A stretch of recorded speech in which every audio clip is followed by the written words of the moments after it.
Good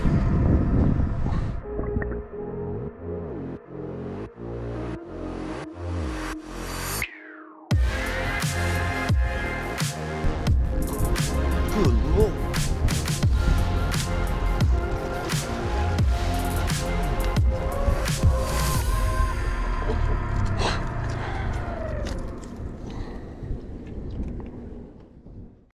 Hey guys, so today we're going to do something a little bit different. I'm going to run you guys through a pretty cool day that me and Will had last week. We went out to do some topwater blow up stuff, and some pretty cool stuff happened. It was a little bit more than what we expected, so we're just going to run you guys through what happened that day and look at some pretty sweet blow ups. So starting out the day, Will and I's main goal was to get some cool topwater blow ups with a few different frogs.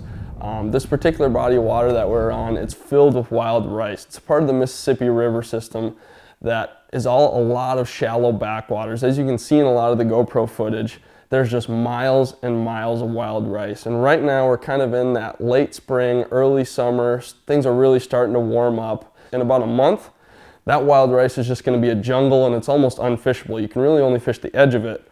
But as you can see in the footage, a lot of what we're targeting is those holes. Those holes are little sweet spots that just always seem to hold fish. Almost every bite came out of particularly a hole, or some of our better fish that day too, they came out of the hay grass. It's just something that's different. When you get these miles of expansive wild rice, these huge flats, it can be a little intimidating when first looking at it, like where the heck do I begin? But we found this little stretch that had, I'd almost call it like a hay grass. And we caught one good one, probably the best one of the day, and that was in that hay grass. Just something that's different. Those are the keys to when targeting these areas when that grass is just starting to come up. Those key subtle differences, whether it's a hole, whether it's a different grass, stuff like that can really make the difference. Although we went out there with the mindset of getting these sweet topwater blow-ups with just a frog, it turned out that the frog was really the perfect recipe for this situation. You can be accurate with it, you can be deadly up close with it, but also to be able to really bomb that frog. There were a few different fish where we could see him chasing bait way up there, and we could just bomb that frog way out there, way at the end of the cast, and also targeting fish that we don't necessarily see blowing up on bait. And in order to do everything properly that I'm mentioning here, from everything from up close to making these bomb casts, the right setup is important. This one happens to be the Cash and Icon series. It's a rod designed for frogging, and there's a few things that go into it to make it that frog rod. One thing is the length.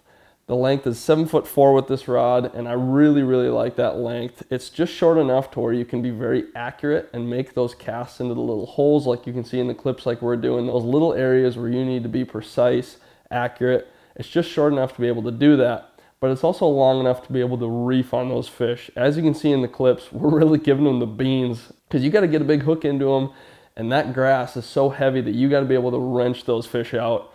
Obviously, when doing this kind of fishing, breakages are common. You know, you're really reefing on your equipment, so it's important to have the right setup. And this one, as you can see in the clips, we were absolutely torquing on those fish, and this rod held up perfectly.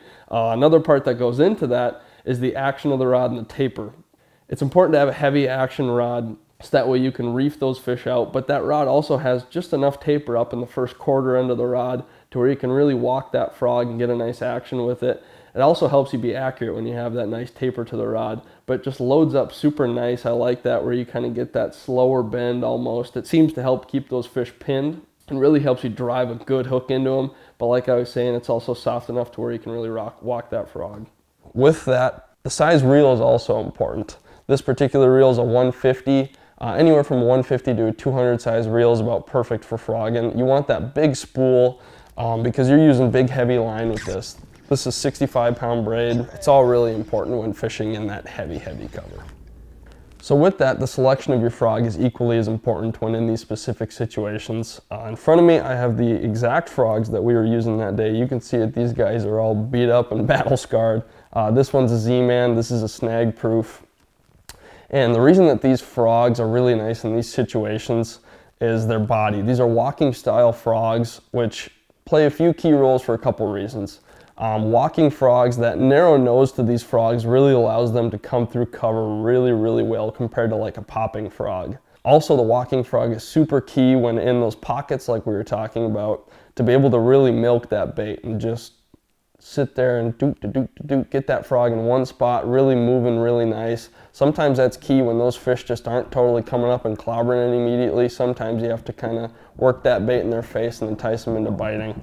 Another thing that's important is the color, for a few different reasons. I like the main frogs that I throw are the three main colors: black, white, and natural colors. This one is a little bit of a mix. It has a little bit more of a gray color to it almost, and this one's just a solid black.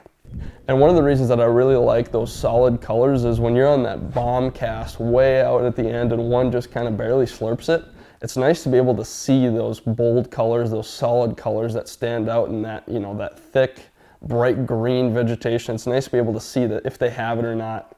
These colors have a really good silhouette when you have these solid whites, solid blacks. They have a really good silhouette to the fish. The fish can see them super well, and that's important in this heavy cover where they won't always get the best look at the bait. That solid silhouette will give them the best visual at it, and most of the time that helps with a few more bites. The water we were fishing too is a little bit darker, so that's kind of why we went for this white and the black, just to get that solid silhouette, help these fish see that bait better. It seems to get you a few more bites when focusing on color. So that's enough of me talking. We're gonna get to the footage here. We have some super sweet slow-mo blow-ups, some awesome fish catch footage, some big hook sets. It was just a super fun day on the water. I just wanted to give you guys a little rundown of what we were doing, but now we're gonna get to the good stuff.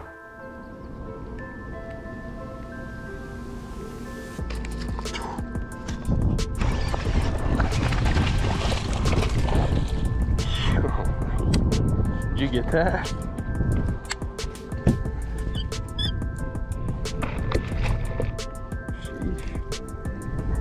Got it just fine. That's cool.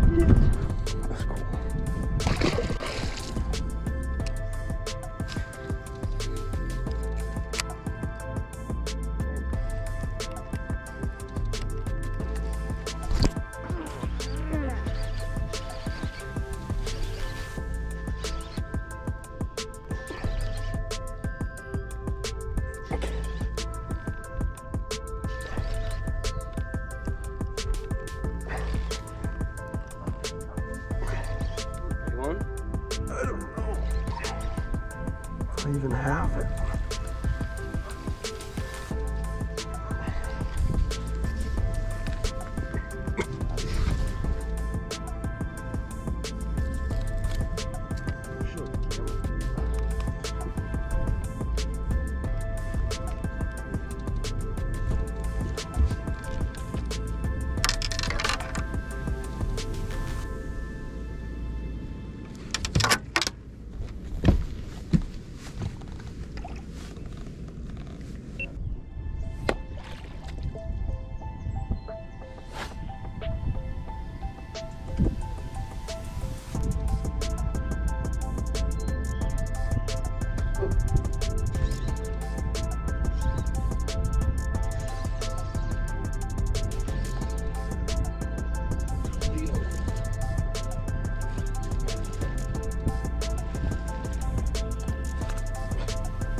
Lean.